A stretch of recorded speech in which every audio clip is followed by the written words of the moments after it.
Très chers amis, Shabbat Shalom Umvorach, nous commençons ce Shabbat de lecture d'un nouveau livre, le livre de Shemot, et commence une période très particulière de l'année qui s'appelle les Shovavim. Et cette année où il y a 2 mois de Hadar, on rajoute encore 2 semaines, Shovavim Tat, et ce sont les abréviations de Shemot, Vaera, Bo, Beshalach, Yitro, Mishpatim, Troma, Tetzavé. Shovavim Tat, 8 semaines de Tchouva. Shovavim, en hébreu, cela veut dire les voyous.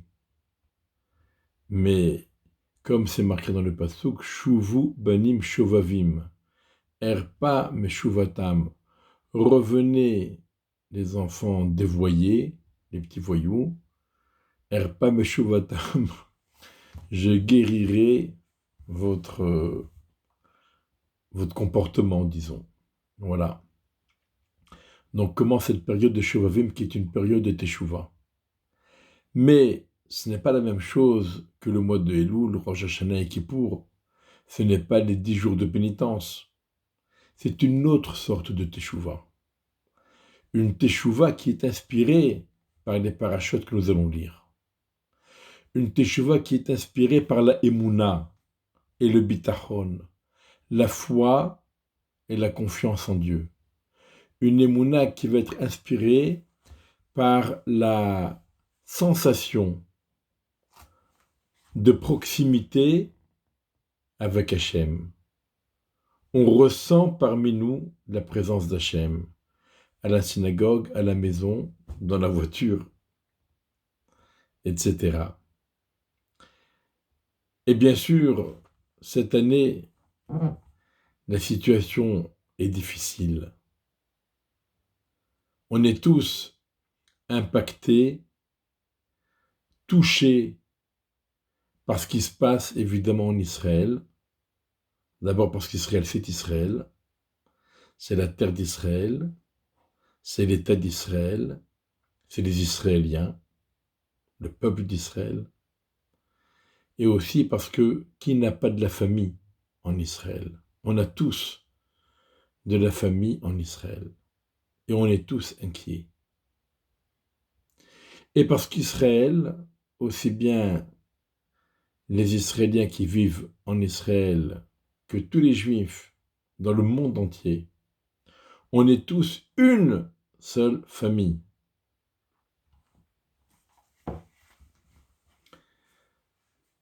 Quelle que soit la tribu dont on est origine, on est une famille soudée et unie. Et on s'inquiète.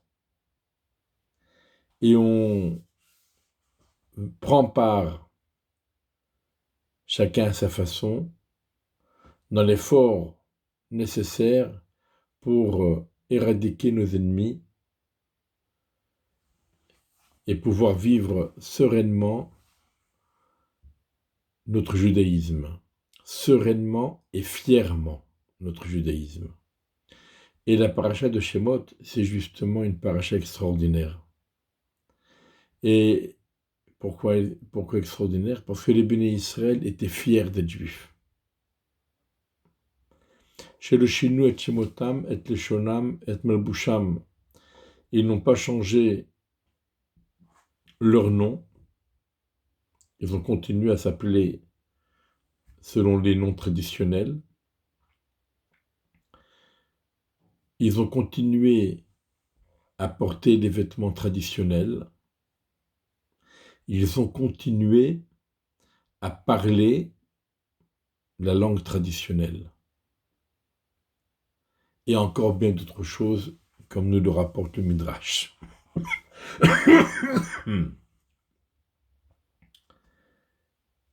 Il y avait des valeurs chez les Hébreux dont ils étaient fiers et qu'ils ont maintenues malgré toutes les souffrances.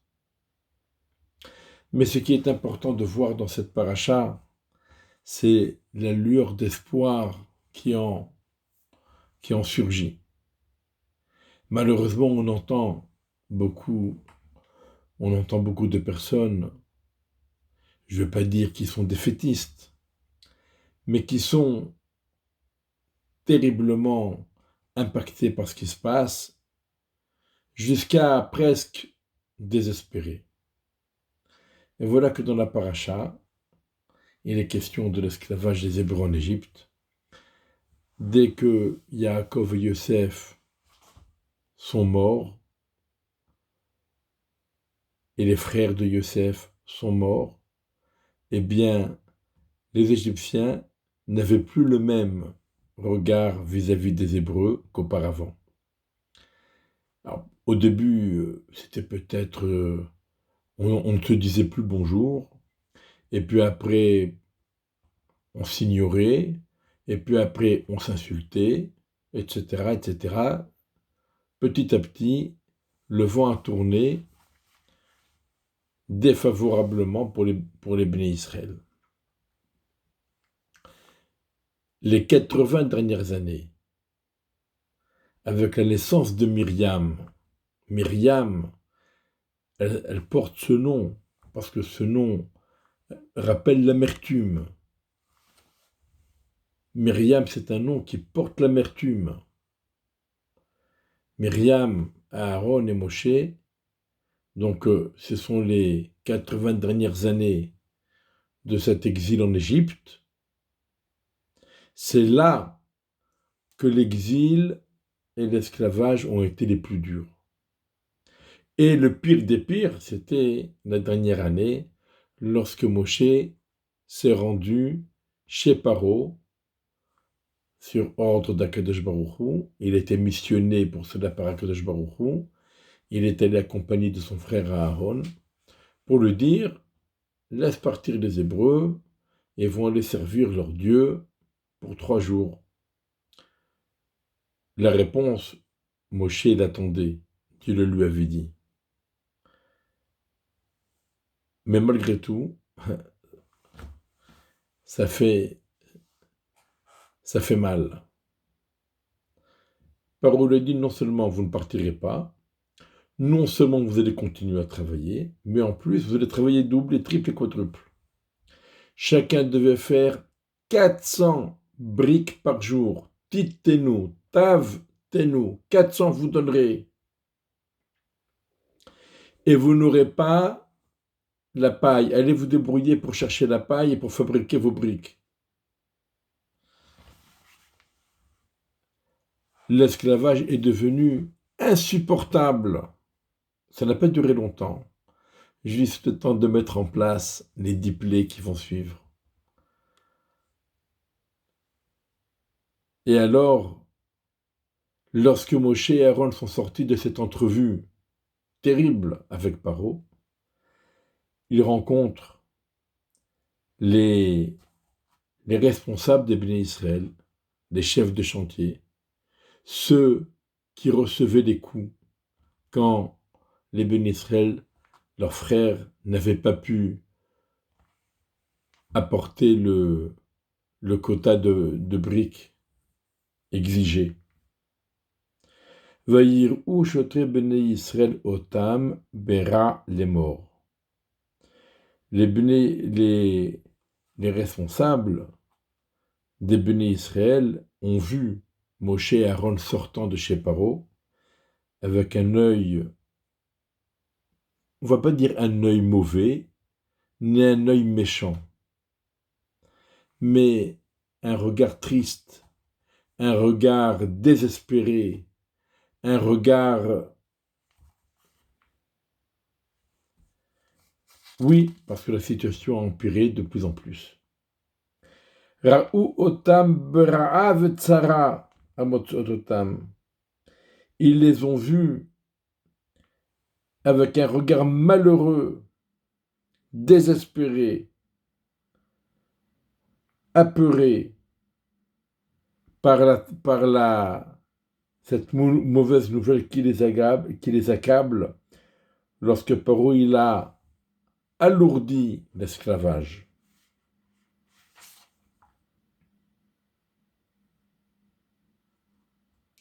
Et les responsables des chantiers des Béné Israël ont dit à Moshe et à Aaron que Dieu vous regarde et juge parce que vous nous avez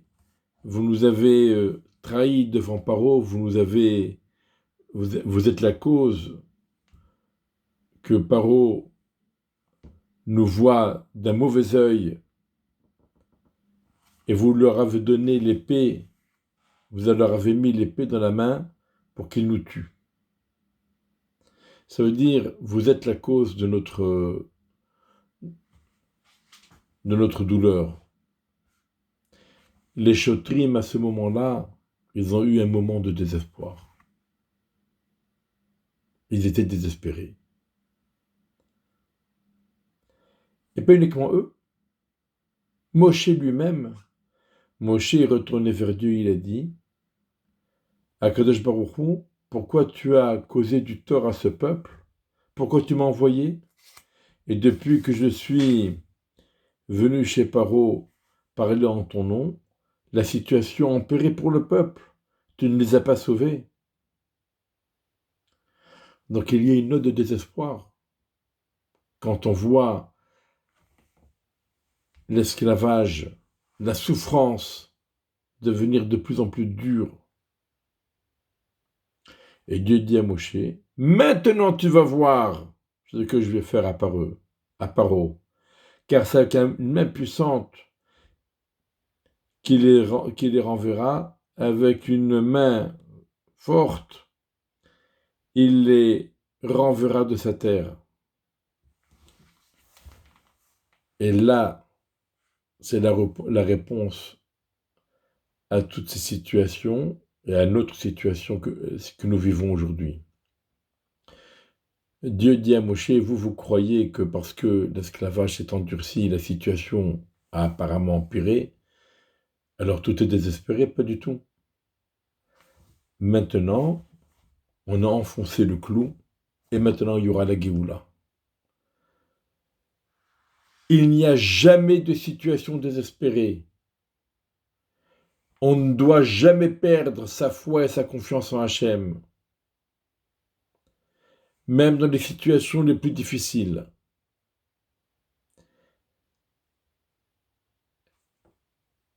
La Géoula, elle vient après que la situation la plus terrible est arrivée. Quand on est au fond du trou, c'est là qu'on donne un coup de pied et qu'on remonte à la surface. Les Béni Israël, ils sont arrivés au fond du trou, on ne peut pas plus bas. Et là, ils ont crié, ils ont prié, et ils sont remontés à la surface. Hachem les a libérés de l'Égypte, les a sortis d'Égypte.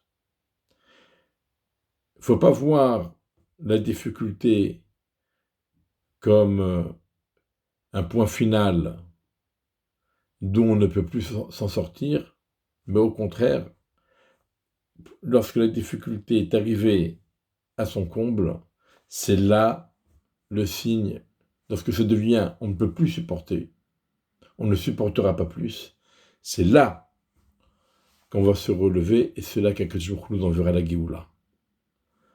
C'est une leçon que j'ai écoutée du Rav Shmuel Eliyahu, et j'en ai écouté une autre, chers amis, une autre d'un soldat sur le front qui a envoyé un petit Dvar Torah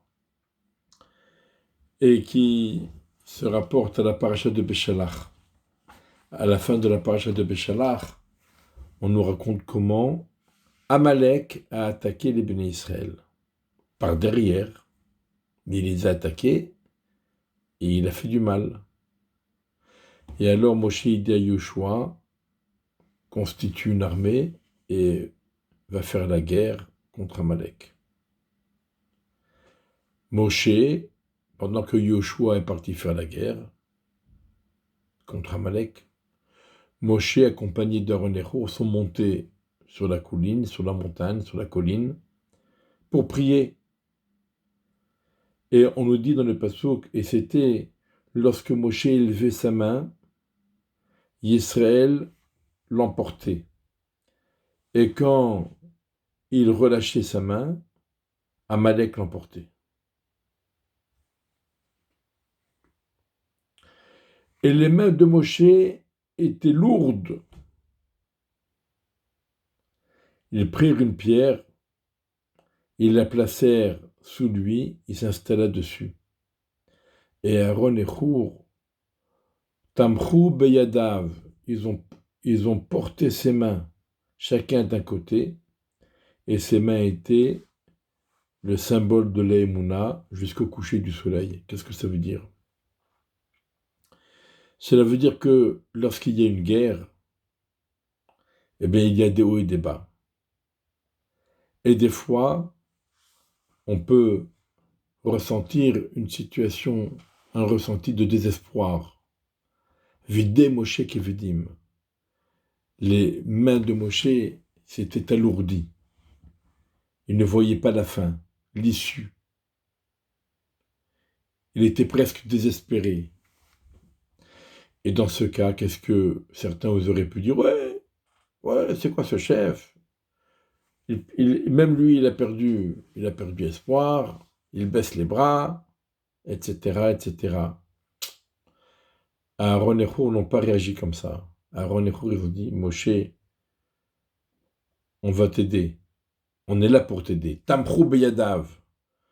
Ils ont aidé, ils ont porté les mains de Moshe. Ils l'ont renforcé. Et les mains de Moshe ont alors symbolisé la force de l'Emouna. Cette Emouna qui ne fléchit pas, même dans les instants les plus difficiles. Lorsque tout semble perdu, rien n'est perdu. Vidé Moshe, Yadav Emunat Bo Hashemesh, et les mains de Moshe ont symbolisé la foi, et c'est grâce à cela que les bénis Israël ont fini par vaincre Amalek. Et la Mishnah dit, mais est-ce que ce sont les mains de Moshe qui faisaient la guerre? Ce n'est pas les mains de Moshe qui faisaient la guerre, c'est Yoshua et son armée qui ont fait la guerre. Ce n'est pas Moshe et ses mains. La Mishnah nous dit non, monsieur. C'est les mains de Moshe qui faisaient la guerre. C'est la prière de Moshe qui faisait la guerre. C'est l'exemple que donnait Moshe. Et que lorsque les bénis Israël voyaient les mains de Moshe en prière, alors ils se renforçaient dans l'Emouna et dans le bitachon, la foi et la confiance en Dieu, et ils gagnaient. Mais lorsqu'ils désespéraient, lorsqu'ils se relâchaient, lorsqu'ils perdaient la foi et la confiance, eh bien ils tombaient. Le rôle de Moshe était aussi important dans cette guerre contre Amalek que le rôle de Yoshua. Moshe spirituellement, Yoshua physiquement. Et nous-mêmes, nous autres, qui ne sommes pas sur place, qui nous inquiétons, mais nous ne sommes pas là-bas, eh bien, nous avons un rôle à tenir qui est autant important. Notre rôle, c'est de nous renforcer nous-mêmes et d'envoyer des ondes de Emouna et de Bitachon Bachem, de reconnaissance de Dieu, de foi en Dieu, de confiance en Dieu, des notes d'espoir, des notes de prière. On doit prier. C'est pas le minimum. C'est la même chose. Il faut prier. Le sort du peuple d'Israël ne dépend pas que des armes. Il dépend autant de nos prières, de notre étude de la Torah, de nos mitzvot, de nos pensées positives pour les bénis Israël, où qu'ils soient, et en particulier ceux qui habitent en Eretz Israël, pour les soldats, pour les otages auxquels nous pensons et nous ressentons, nous imaginons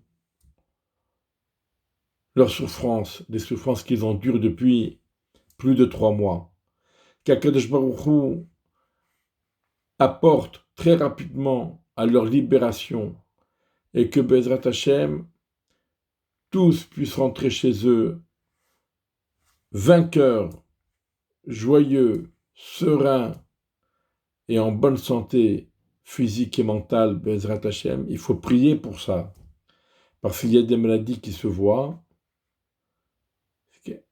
et des maladies physiques qui se voient, mais les maladies mentales, ça ne se voit pas toujours. Mais c'est pas parce qu'on ne les voit pas qu'elles ne sont pas là.